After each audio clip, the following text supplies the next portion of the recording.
In that case, let's see. Alright. Oh, hang on. I got one more thing I forgot to do, which is essential to what we do. And that is turn on the Skype recorder. Or oh shit, good point. This isn't Skype. Fuck it. I'll still record anyways. Hopefully that still captures audio. Anyways. Hello everybody. This is Anthony Beyond to Start Podcast. I'm looking for my phone. Sorry, I'm just retweeting some stuff out. Anyways. Okay, so good afternoon. We would have our morning show earlier on today, but due to Comic-Con-esque activity, we had to postpone it for that. Anyways, so with me today to talk about all things gaming news is Greg Dietz. Hi. Caught you right Still in the morning. Yeah. In some countries it's still early in the morning, and in some countries it's late afternoon. But anyways, welcome guys. Welcome to the podcast. So we got a slew of new stuff to talk about this morning in past week of gaming news.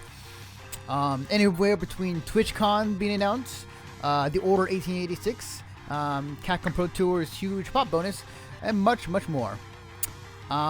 So where to begin is the real question. Let's go somewhere something that's kind of in our wheelhouse of convention coverage on our website.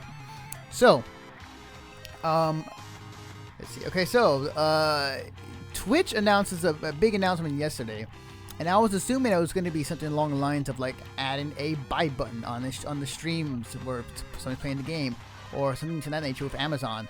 But no, what they announced was that they are having their own convention called TwitchCon in San Francisco, September 24th to the 27th, I believe, at the Moscano Convention Center. So it's going to be in downtown San Francisco and their own convention. Now, I would say that we're kind of biased for the fact that I'm kind of biased for the fact that we are streaming on Twitch, and Twitch does provide us a platform to do this show. I'm not sure how to think about how TwitchCon will work, because I was talking to Jeremy from the Rolling 20s podcast about it this morning, and we're trying to figure out, like, is it going to be like VidCon, or would like to be panels on how to be a successful streamer, and like people just setting up streams all over the place at TwitchCon, or is I don't know. I would imagine that it will be like VidCon. I can't imagine why they would do. Now, are you asking essentially, like, because it is a gaming streaming convention, will they have gaming stuff there? Possibly, but I don't think it'll be the big part of the convention. I imagine that TwitchCon itself will be about the streamers, not the games. Mm-hmm. Necessarily. Mm-hmm.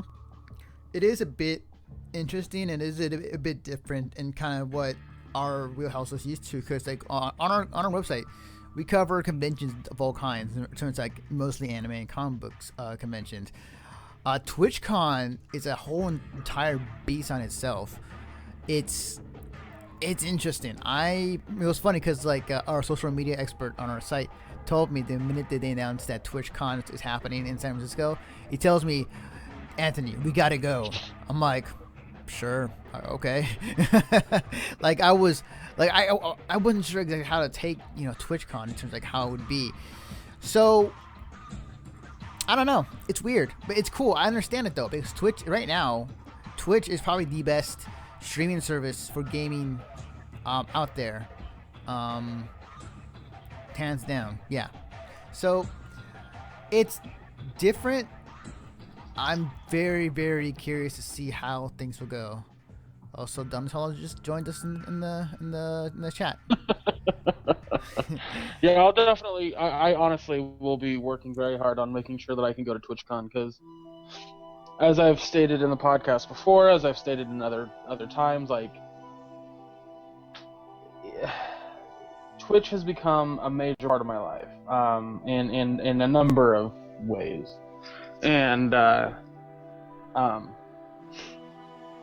really like to go there and possibly meet some other streamers that I've watched, some other people that, I look up to. Plus, finding out recently that some of the guys from Half Empty are going to try to make it out here to go. That'd be cool. And the fact that TwitchCon is in my backyard. It's kind of it's really cool. Like that I'll get to hang out with them, and it'll be the first time actually meeting them in person since they're all living the East Coast. Mm-hmm. I thought that was going to happen at MagFest, but I didn't get to go. Yeah, definitely. Like the thing about it's interesting to see how Twitch has evolved from where it started to where it is now. So, I'm not surprised by the decision of having a convention for Twitch, because it's so huge and popular. Yeah, I will definitely go, and I'm definitely gonna go meet some people, cause like Twitch, and this is a video I've been meaning to make for a while, but I'll say a little bit of here. Twitch has become our generation's entertainment, our TV. We don't, like, Twitch has become a platform where we can go on there and watch anything that we want in terms of, like, content that intrigues us, in terms of gaming or in terms of not gaming. Like, oh man, look like a ghost. It's really bright. Yeah. So, like, I mean, during every given week, I would hop on Twitch and I would watch this guy play on the piano, like, awesome songs, so anime and video games. Or I'll go watch a tournament this weekend that's happening in the East Coast. So it is definitely, Twitch has evolved tremendously over the past couple of years, and they've well deserved. So it's cool. It's interesting. It's gonna be very different to what we're used to. So when that time comes, I'll definitely go. More or less. I feel like it's going to be kind of like a meet and greet sort of convention. Yeah. Twitch will be selling all of their merchandise there as much as they possibly can. Mm-hmm. I really don't think... Because at VidCon is essentially like... It's a giant meet and greet for fans to meet content creators, and for content creators to kind of get one-on-one with their fans. Like that, and that's a really cool concept. There's like... I guess there's like 18 different fucking... rooms where people have panels or whatever, and then there's a giant room with a panel. And I imagine, 100% imagine, that there will be streaming happening at TwitchCon. It'd be really bizarre if there wasn't. Yeah. So I mean, I really don't, in my mind, I can't imagine that there would be booths, that there would be a vendor hall, if you will. I just don't see that happening. Yeah. I will say, though, my question would be, can they hold all that bandwidth? The amount of streamers that are going to come, that's going to be the next question. And I'm pretty sure Twitch will be streaming themselves as well. So, like, the question becomes, like, how much bandwidth can you share? Well, I think realistically, what Twitch would have to do is that you'd have to schedule when you're going to stream. So that way, like, only certain people get the bandwidth. The main stage being one, or if another hall that's doing a panel of some kind that is going to be streamed, it'll be done there. Like, I can't, like, I don't imagine that there would be a ton of streaming, because that, again, like you said, that take up too much bandwidth. And I don't think a hotel is willing to pay for that, especially if, with a new convention, regardless of Twitch's popularity. But I imagine that the main hall with the main, like the big panels, will be streaming. I wouldn't doubt it. Yeah, for sure. Yep. But there's gonna have to be streaming there. It'd be really weird if there wasn't. Of course. So yeah, TwitchCon is happening, and you can bet your asses that MSP will be there in one form or fashion or another. So I'm definitely going. I don't know if I'll be representing MSP. I'm joking. Gotcha. I'll be representing whoever I'm part of. So soon to come, MSP X half energy tank. I'll need to make business cards. It'd be funny if there was like a shirt that said like MSP X half energy tank, and like It was like it's like in the same style as Street Fighter X Tekken, the art style. That'd be pretty funny. That would be cool, pretty cool. So next on the list I want to talk about is a game that came out this past week and has been getting the reviews wise have been getting okay to bad, and some criticism about the game's overall length. The game that came out is one of the first PS4 exclusives of this year, called The Order 1886. I saw some reviews saying that it was graphically really good, like pretty as hell, but the core concept of the game itself is meh or okay, or no, not really good at times, especially during the pacing. I was watching Kinda Funny Game stream with Greg Miller and Colin, forgot his last name, but they were talking about it as they were playing it, and they said and the pacing was off. Like in one section you'd be third person, like Gears of War, going down a corridor, fighting enemies. The next thing you'd be playing like right into a cutscene, and then into a silent mission or a stealth mission, and then the next thing to be something else. It's all over the place. Like the main thing is like there wasn't much of a rhythm to the game, is what they've explained. And from what I've seen, I always understood the game to be a sort of like, if it were a TV show, it'd be a Monster of the Week sort of thing. Yeah, and from what I've seen so far, is like I feel this game is not $60 worth, but it's worth maybe $30, $25, because the argument that people have been talking about this entire week is that the game is only 5 hours long, and one reason because of that is because here's something that I think a lot of people are looking over. There are a lot of people who are saying that it's longer than 5 hours, that it's 9 to 10 hours. Mm-hmm. That a lot of Let's Players, a lot of walkthrough people have come out and they're like, I don't know who this guy is who said it was only 5 hours long. That's bullshit. The cutscenes alone are about 3 hours. So that would only be 2 hours of gameplay, and there's no way that there's only 2 hours of gameplay because I played more than that. I think, personally, that if this game is short, 10 hours for a game is short, regardless of whoever you are. Mm-hmm. 10 hours for a single-player campaign seems like a long thing, but if your game is only single-player, you better have some replayability in there. Mm-hmm. Otherwise, what's the point? Take Bioshock Infinite, for example. The game has a lot to offer.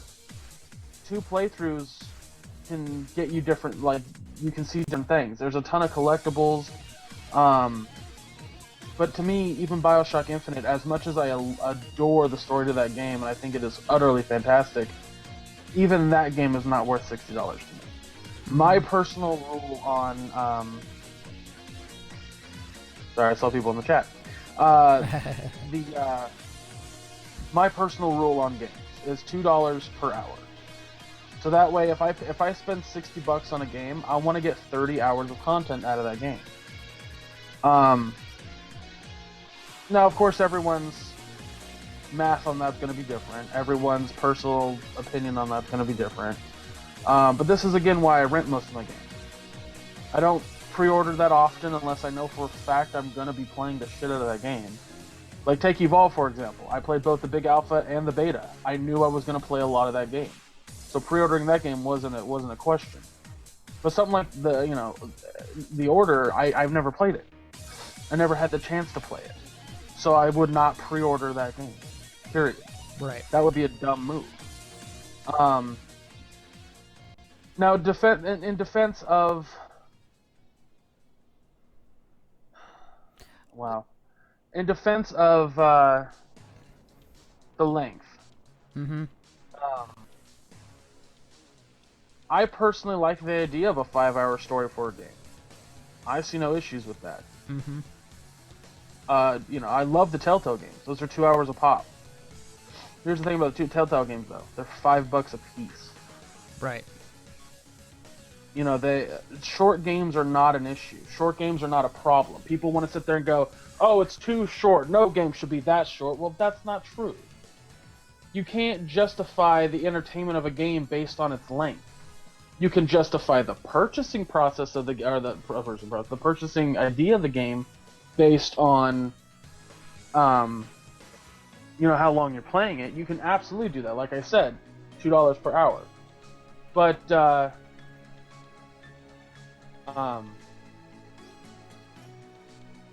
when it comes down to the entertainment value and length, it's not even an argument. I mean, take my favorite game of 2014, for example, Shovel Knight. Mm-hmm. My first playthrough of that game was about 6 hours long. Mm-hmm. It's not very long if you think about it, but the game was only $15. Right. And I easily put at least 30 hours in that game because I played it over and over and over because I just had so much fun with it. Right. I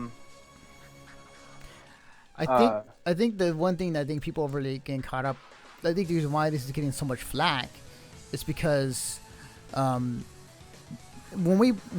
people who don't rent, $60 is asking a lot in terms of like what exactly this game has to offer.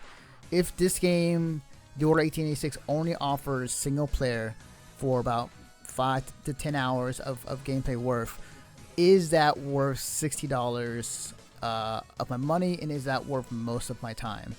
I'm with you. I like shorter games, at least for me right now. When I was younger, I can power through some more longer games in terms of like, other games that were like more length, like RPGs or anything like that, because I had more time. Also because I was in high school. But like now, like, as I'm growing older, I have a job now, I'm going to school. Shorter games are great. They're the best. But I can understand the reasoning behind, $60 is asking for a lot, and it's if you want more bang for your buck for your games. And what 1886 is showing so far is that it's not worth $60. It's more worth half that amount, like 30, 40 maybe. Right. Someone in the chat mentions Destiny. The campaign to that is the campaign is like 6 hours long tops. Yeah. Like it's really not, yeah. it's really not that long. And for me, I'm very much a story guy when it comes to my games. I enjoy a good narrative that makes me want to push forward.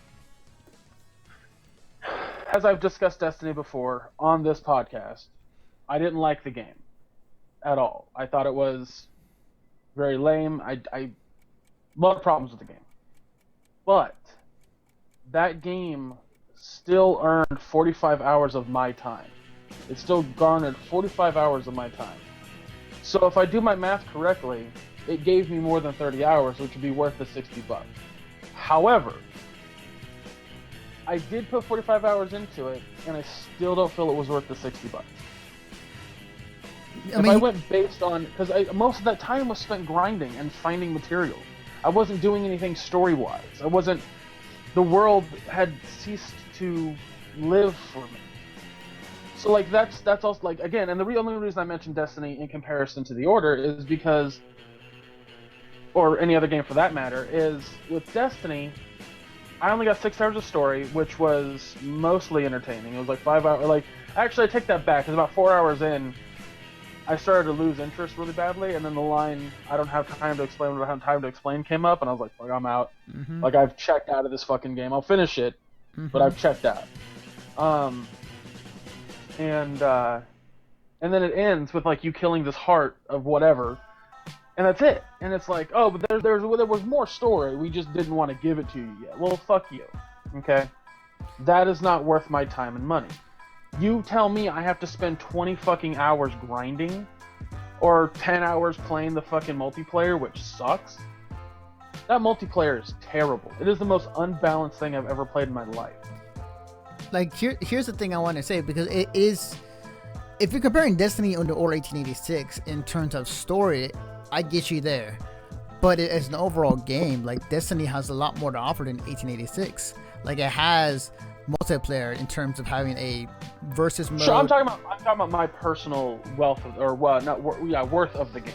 Okay. I'm not talking about like my friends love that game. They get their $60 worth time over time over time. I'm saying that for me, it wasn't worth the $60. And that's the point I make with Order 86 is Gotcha. you may enjoy the shit of that game, and you may love it to the extent that you're like, oh, you guys should definitely play this game. But as Boogie explained on his YouTube channel, you have to ask yourself a question. Are you going to recommend a game that you, in your own mind, might give doubt to somebody else? Are you going to sit there and go, hey, I loved this game, you should definitely check it out, when you know in your head there could be a chance that this person is going to be upset at me for recommending something that they didn't like? Mm-hmm. I hear you. You know, that, and as a reviewer, I deal with that all the time. That's why in my reviews, I try to juxtapose my opinion in a way that is like, hey, here's my opinion on some things, but here's what the game has in it. This is a review, more a review than it is an opinion piece, you know?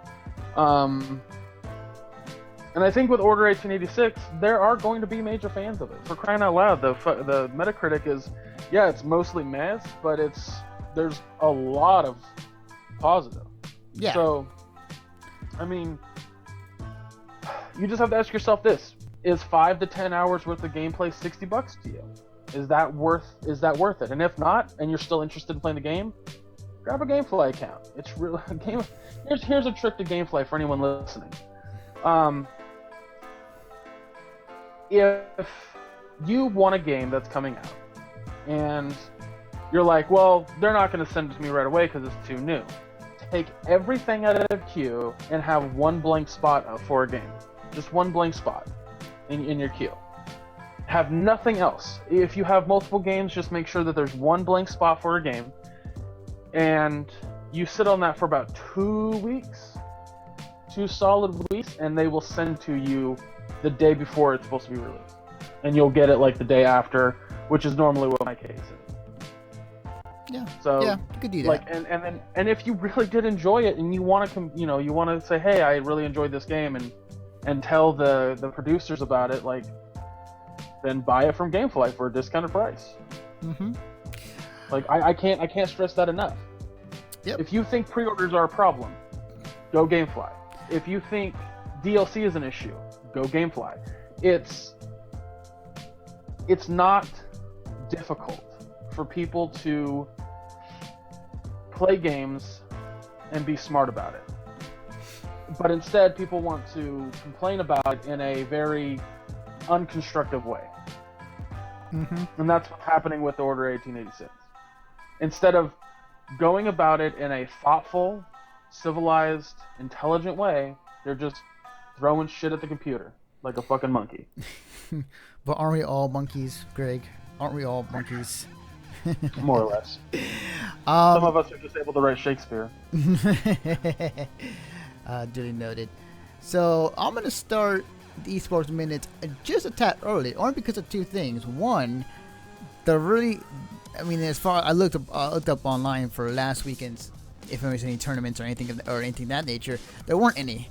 So what I will replace it with is actually some esport-esque news, because this came about this past week.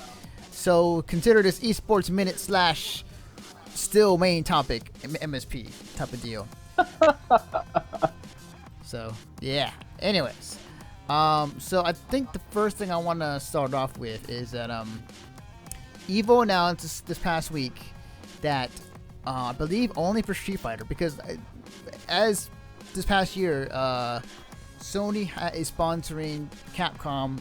Not only are they helping develop, gave them the funds to make Street Fighter 5, but they're also helping out with the Capcom Pro Tour. And they're giving lots of money to, which I'll explain in a second, of how much money for this year.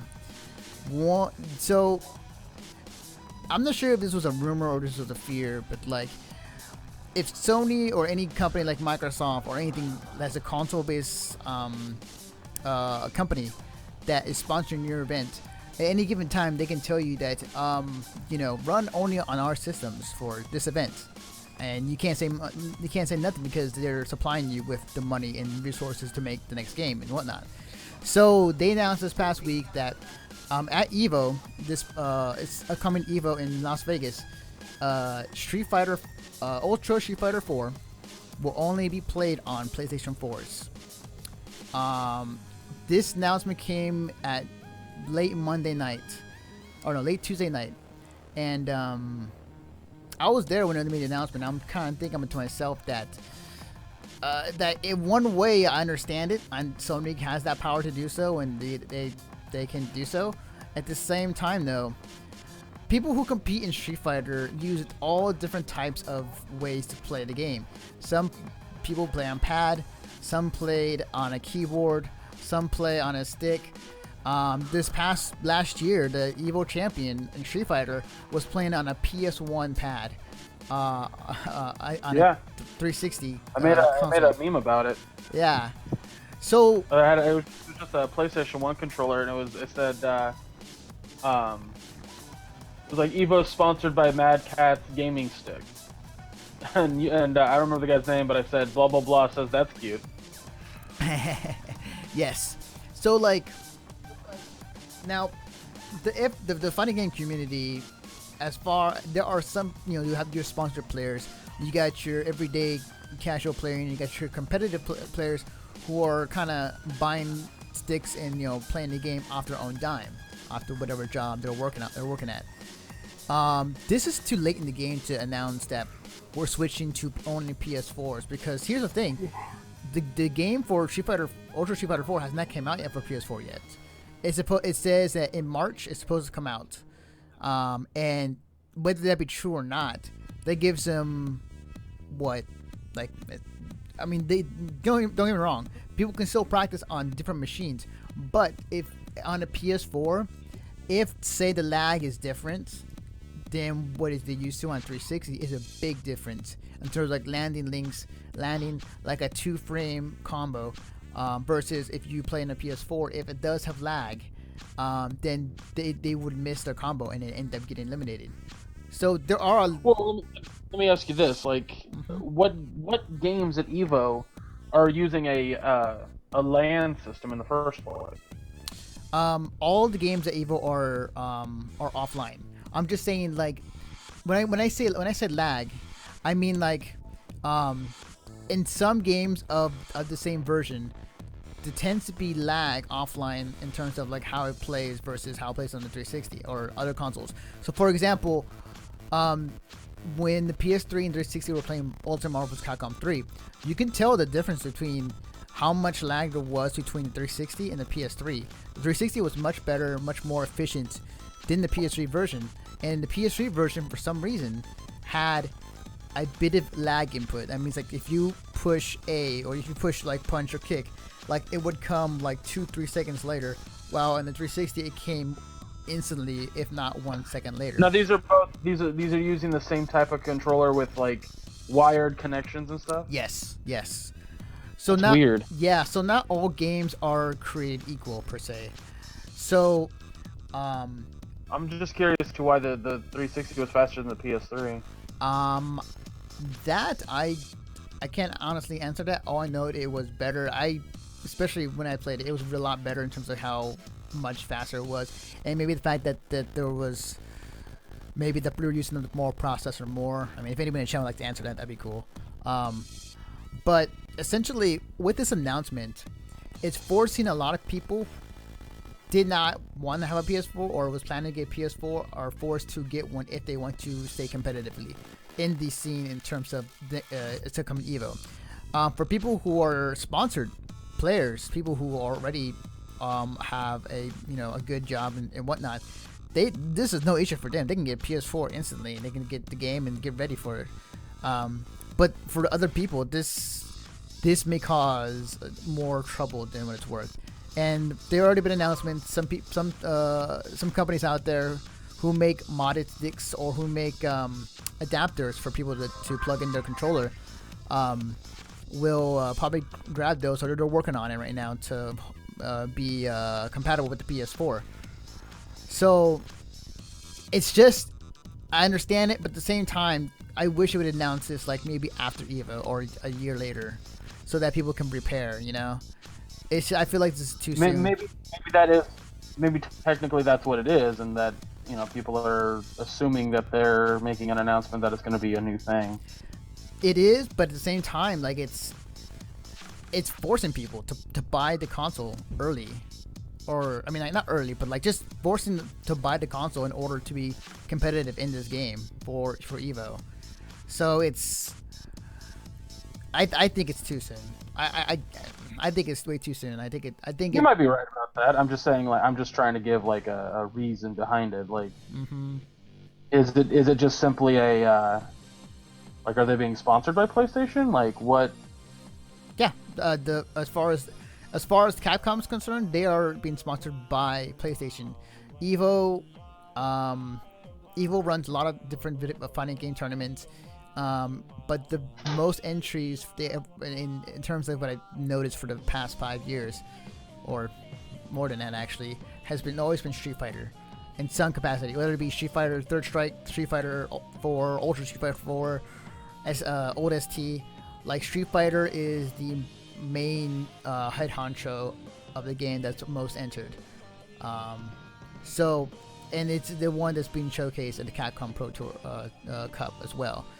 So it's an issue, and I think that they should have done this after this year, or not even that, after Evo maybe, in preparation for the new year, in terms of like, because then maybe we'll show like maybe some more Street Fighter 5 footage.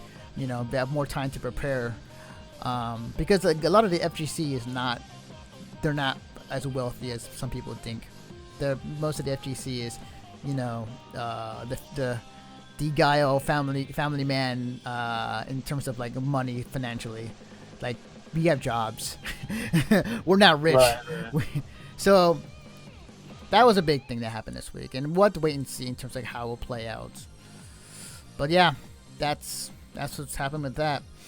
But speaking of Capcom Pro Tour, so they announced alongside. I think the PS4 announcement was like after they announced something else. So let me actually load this up real quick. So the Capcom Pro Tour is a Capcom sponsored event in terms of like several tournaments. If you go to and you win them, you get points to add to your resume, so that you'll be eligible to be playing for the Capcom Pro Tour Cup tournament at the end of the year. And the tournaments expand between the United States, Asia, Europe, literally all over the world. And you have several tournaments that happen during that time. So let me load up. So they announced that the money in terms of how much is being put in. So I'm gonna, here we go. Okay. So to start off, all the tournaments happening this year, premier tournaments excluding Evo Japan base event, prize pool bonus, total 15,000 split between top 8. So this money is being added to some of the tournaments this year. And the prize money is anywhere between 7,000 to 8th place was like $500. For Evo, for the biggest tournament in the world, arguably, so they're putting in $20,000 for first place, on top of like the money they get from people registration for Street Fighter. Second place gets 10,000. Third place gets 7,000. Fourth place gets 5,000. Fifth and sixth place get 2,500 each, and seventh and eighth place get 1,500. And then the grand game, the end of the year, the Super Bowl of Street Fighter Capcom Cup, the total of 250,000 split between top 8, which means first place is 120,000. Second place is 60,000. Third place is 25,000. Fourth place is 15,000. Fifth, sixth place is 10,000, and seventh, eighth place is 5,000. So there's a lot of money being thrown around, and holy shit, like wow. Yeah, that's kind of insane. So yeah, Capcom, you know what? I mean, like, if you're a top player, you could see yourself possibly, if you do well, even if you don't do well, like, you get top 8 in most of the tournaments, you can make a good living off of it. So like, absolutely, that's pretty good money. It's real good money, and it's been a long time coming, because like it's the fighting game community and fighting games have never been like on the echelon of a League of Legends or with a Dota 2 in terms of money wise, but they're getting there slowly. They're getting there, but this is pretty good money regardless. I don't care what you say. Like if I were to tell you like 10 years ago, like, you know, the FGC is going to get this amount of money for their tournaments and be sponsored by Sony, dude, it calls you crazy. So yeah. Oh man. So that was another huge announcement. And then the last bit of news in terms of the kind of esports minute / just regular thing. Evo also announced that this Evo, they are letting people use custom Miis for Smash 4 for Evo. It's a huge thing because like custom Miis, you can modify and you can use different movesets from different characters, even including stats as well. And there's some really broken Miis that were made. I remember it was a tournament in France where somebody actually made a Mii in, or had one brought it in, and destroyed everybody because of how powerful that character was. The thing I is, think if they had a Mii-only tournament, that'd be fine. Yeah, the thing is though about it is that so they said it's going to be a only a set of moves that they're going to allow with the Mii fighters. And there's been talk between, you know, Evo and like some of the Smash players to help balance it out in terms of which moves are okay, which moves are not okay. So this is a huge thing because now not only are you had to get ready for the entire cast of Smash characters, but you also got to worry about these custom Miis as well in terms of like what they have to offer. And for those who don't know, in Smash 4 for Wii U, there is the fighter, the shooter, and the one with the sword. I can't remember what it was. But yeah, like it's definitely I wouldn't say a game changer, but it definitely throws a big wrench into Smash 4. It's weird. I don't know. This Evo's a little weird right now. So we have to wait and see. How it goes. It's never a dull moment at Evo though. I'll say that for much. So getting back to some non-esports minute news. This was I guess announced by Square. And here's the thing, and I was listening to Giant Bomb about talking about this. Square's offering anybody to come up with an idea for one of the IPs to offer the idea, then fundraise it to see if people or will be taken interest in it, then make it yourself, then have Square as your publisher to sell it, and you can gain profit. And the IPs that they're offering for people who want to pitch an idea is Gex from, you know, back in the day, you know, my memorization of Gex Enter the Gecko, that character, Fear Effect, and I believe there's one other one. It's called Anachronics IPs. There's another one I forgot to put down here, but the two that are getting the most buzz is Fear Effect and Gex. Now, I'd be totally down for a new Gex. I'd be cool for another Gex. I see another Fear Effect. Fear Effect is one of those underrated games that came out. Fear Effect's underrated because it's not good. It was one of the first to show lesbians and stuff, but okay, I guess that makes a good game then, right? No. But like, I'm down for a new Gex. I want to see a new Fear Effect. I want to see like an reimagining of that game, or just to make it better, just to, with an IP. The thing is, though, I think the thing about it is that I think the whole process of what Square is doing is a little off, because it's like, you may pitch an idea, and if it gets past, you know, the okay sign to fundraise it, what's to say like it doesn't get fundraised, you know? It's like, oh, well, I guess it doesn't get fundraised. All right, well, thanks, bye. So like, I don't know, it just seems a little off in terms of like how this entire process is made. But you know, well, I think, you know, I don't think it seems off. I think that Square is doing something new about making content or making games that people actually want to play. but Square's not making them though. Like whoever wins the fundraiser or whoever wins a pitch, then puts a fundraiser up for it on Kickstarter or whatever, and then if it gets funded, Square is not offering to help out. Like they'll publish the game, but you'd have a team to make it. That's helping immensely. Like if all of a sudden, you know, publishers like, oh, we'll make the new Gex, and Square says, okay, we'll publish it then for you. Like that's a huge help. So what, they're not doing a situation where, you know, they're putting money into it. They're still helping with the sale of it. You know, like they're doing that side of it, and that's awesome. That's true. The message I got out of this is the fact that Square doesn't know what to do with IPs, and they're just gonna give it to the fans or to the audience. Like, okay, we have no idea what to do. That's fucking awesome.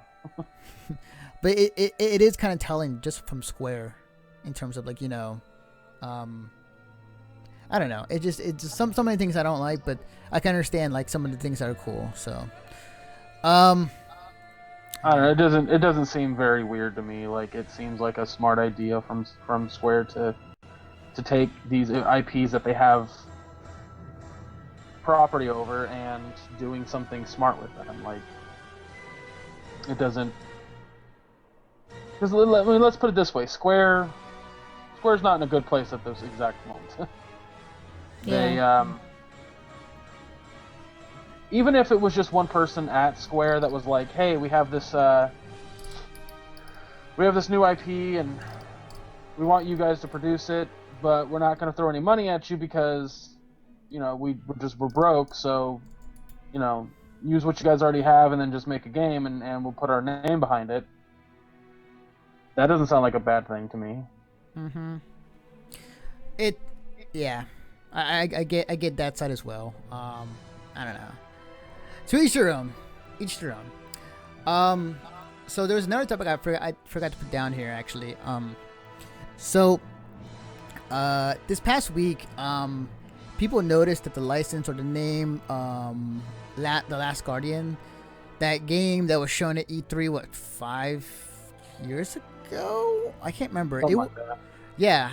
And they noticed that the license ran out, and people believe that the fact that they're not working on the game, like the game is done or has been done, and then kind of Square came out and said, no, we're still working on the game. It's just being labeled as a different game, and it's on the kind of low priority for that company. The game is still being made, but it's not as high on their list as it was before. And this is a game that was announced a while back, and it's been going through like rumors saying that it had to be like discarded and restarted fresh, and there were change of directors, and people leaving in and out. So it's been going through a lot of shit. We're getting to like almost Duke Nukem status at this point, in terms of like how long this game has. I mean, it really is. It really is. Yeah, it's been an extremely long process. Yeah. So, yeah, I mean, I don't know. At this point, I just want to see the game come out and see what it is, because like Duke Nukem, that game was in development hell. Like in terms of like people going in and out with development, in terms like of you know, showing multiple trailers of what it looks like, and then discarding that, and then having change of a team and the direction of the game. It was all over the place, and when it finally came out, it was bad. So like, yeah. I'm hoping that doesn't be the same case for this game, because this game, like when that trailer showed, everybody's like, this game's gonna make you cry. This is guys who made Eco and Shadow of the Colossus. This game's gonna be great. It's gonna be a masterpiece. And we haven't seen that game ever since. So, yeah. Yeah. Game development, people. Game development. But we'll see. Hopefully it comes out. Hopefully it'll be good. Who knows? So, I'm putting my list up again. Okay, so I got one more thing on here. It's a short show today.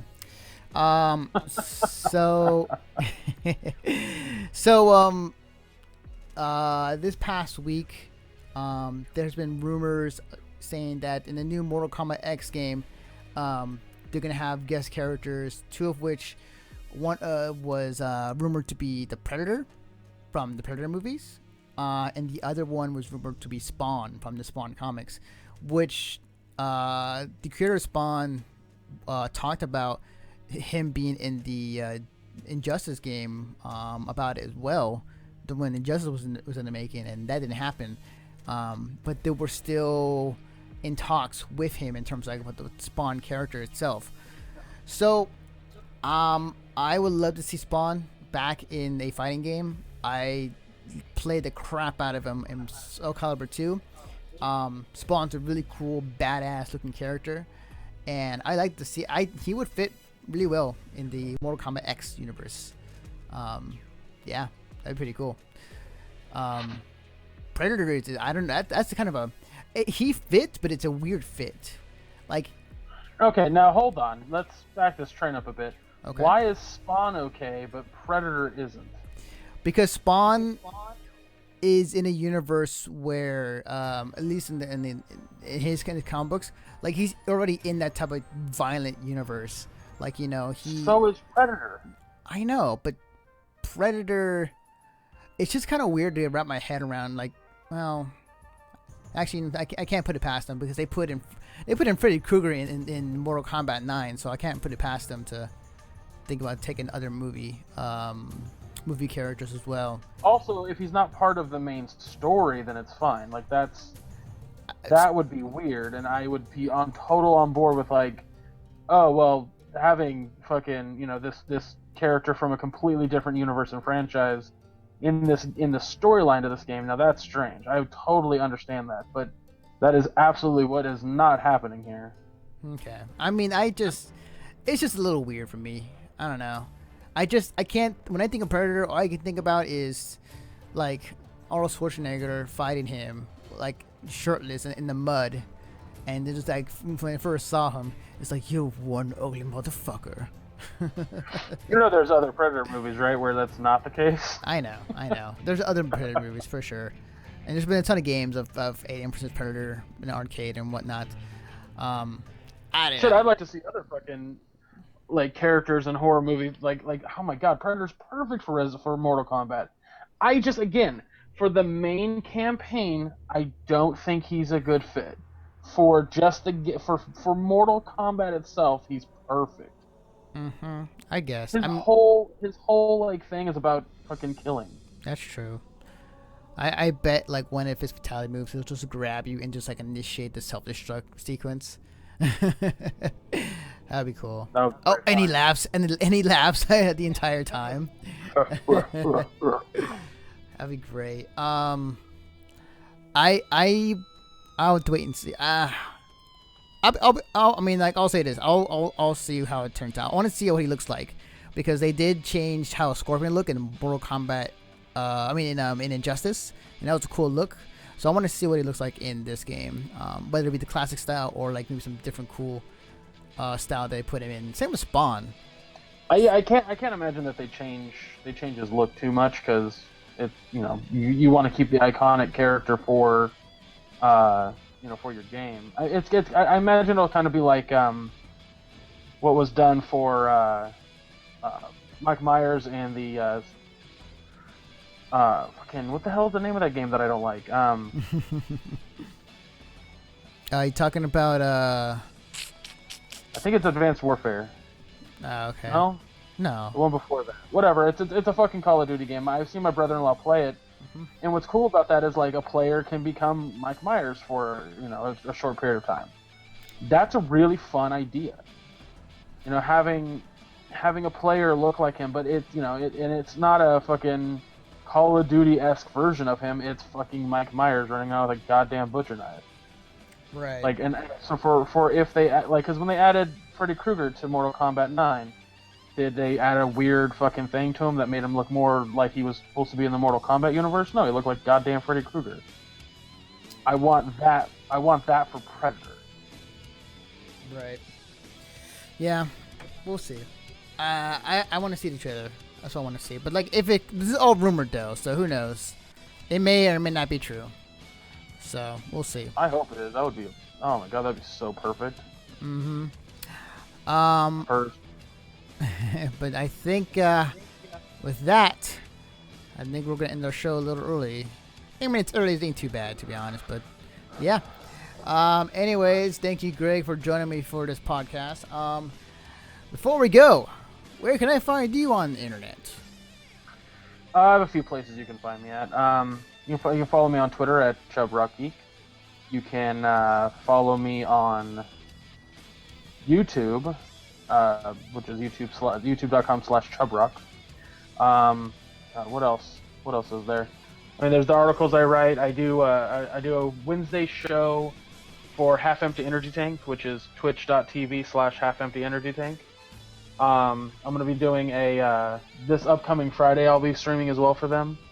Later today, hopefully, if it's in the mail, I'll be streaming some Dying Light on this channel, by the way, which is what I was going to talk to you about, Anthony. But not that I think you have an issue with me playing Dying Light on this channel. Oh, no, not at all. I have Kingsman and Evolve review coming out next week. The reason that I didn't do them this last week was just because there's so much going on, and it's really difficult to do so much at one time. But I'm also going to be starting a new show on the YouTube channel for this page called the Villain's Advocate. The Villain's Advocate. I don't know why I couldn't say that. The idea of the show is that I play the devil's advocate against the internet. So if the internet is loud and boisterous about something, I'm going to defend what they're being loud and boisterous against. Still shows in development, but keep an eye out on the YouTube page because it'll come out soon. Awesome. So that's about it. Cool.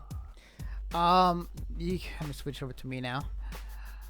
All right, you can follow me on Twitter at DefectiveNarcho, as you see on your screen. You can follow the work that me and Greg do on our website at missionstartpodcast.com. Where you can check out all the reviews, previews, convention coverage, and videos and podcasts and for more. Speaking of podcasts, let me switch over to our other slide here. So we have 2 other podcasts on our site. If you enjoyed this live podcast, be sure to subscribe to us on iTunes and Stitcher, as well as check it out on our website for our Mission Start Podcast podcast.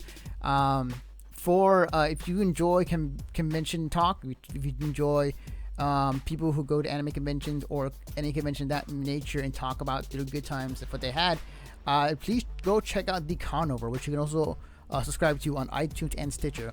And if you love to talk about or you love to hear about comic books, entertainment news, movie news, HBO news, we have it here on the Volin 20th podcast on our website as well. Not only on iTunes and Stitcher, but also on our website to subscribe to.